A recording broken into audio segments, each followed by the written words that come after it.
Oh, yeah, that is Chicago's own Katie Kadan, who just made it on to this season of The Voice. Good morning. Thanks so much for being here. Thanks for having me, y'all. We should tell everybody she can't talk a lot about the show, so don't get mad. We're not going to ask her. We're not allowed to. That's okay, Yes, though. but- awesome. You're doing great stuff. That was awesome. You're a blues singer here in Chicago.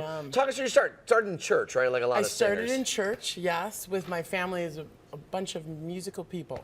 So we all sang together. My mom sang folk music and gospel music, and that's where I got my start. But when did you actually start singing on your own? Because I know that's a transition that some people sing together as a group, but it's hard to do it solo.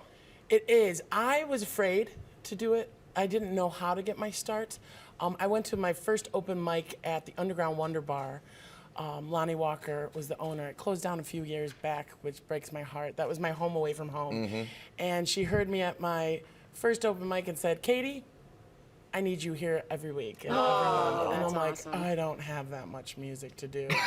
And I made it happen, and she just let me do my thing, which is lovely. Did you always want to make this your career, or did it start out something was just your family, and then you kind of someday decided to make it a career? This is the only thing I'm really good at. To be honest with you, I mean, I gotta do something.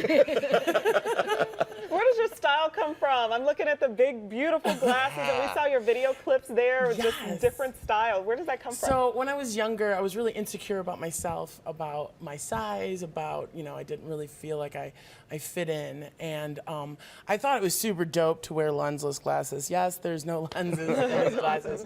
When I was a teenager, it got made fun of.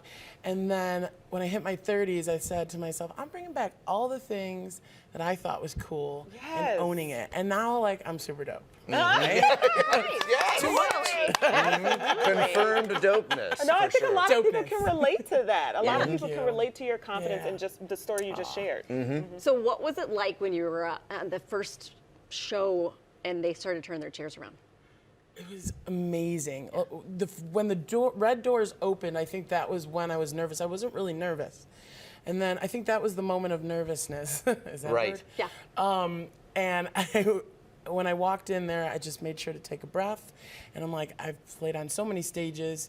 This is like any other stage. And I kind of had to go there in my head. And when they started turning around, it was amazing. John turned first. So I was like, now we're BFFs. Right. Not yet. Right, but you're working on it. Right. What do you think about the blues scene here in Chicago? Because I personally wish that there was more of it around today. There are not too many places you can go in the city right now and hear live music like that. Well, I'm a big fan. I hang out a lot at Blues on Halstead and at Kingston Mines as well. Nice, nice. What I hope to see from the blues is the next generation. I grew up in Chicago, so singing the blues was like, you just do that. Yeah, We it's a played part the of who we blues, that's are. what we do.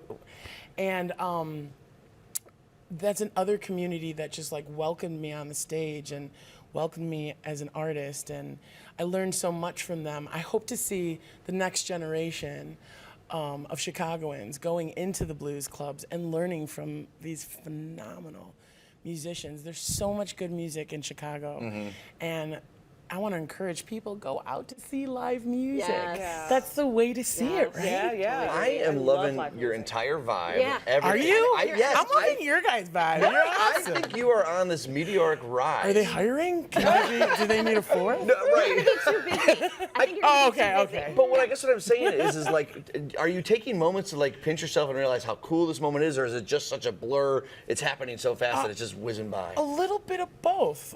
I want to kind of, I'm a journaler. So after my experiences happen, I'm like, okay, I better write this down. Yeah. Nice. Because I'm going to forget about it. I'm going Yeah. to forget what they say, and just it's the feeling that I've had on the show. It feels like band camp on steroids or something, with famous people. And that's what it is. And everybody's so lovely. It's a great experience to have top artists telling you, you're awesome. Yeah. Is I loved Kelly Clarkson's reaction to you. she's hilarious. That was awesome. wonderful, yeah. Well, you have an entire city behind Yes. you. We are rooting for you. yes. Chicago always roots for the home team. And you have a new they album do. out. I do have an album. It's Katie Kadan. Okay. My name, I didn't know what to name it, but I'm like, oh, okay. That's an easy way to I'm go. just gonna Yeah, just call pick your it own me. name. Yeah, exactly. Yeah, my first full-length album. I'm super excited about it. You can get it on iTunes and Spotify. And as you continue to rise, you're coming back here to sing Yes. for us every time, I right? will. All right, that's a promise. I will. We just Especially got when we on. get- Promise. There we go. Okay, so be sure to root for Katie on this season of The Voice and check out her debut album, available now everywhere you get your music and on KatieKadan.com.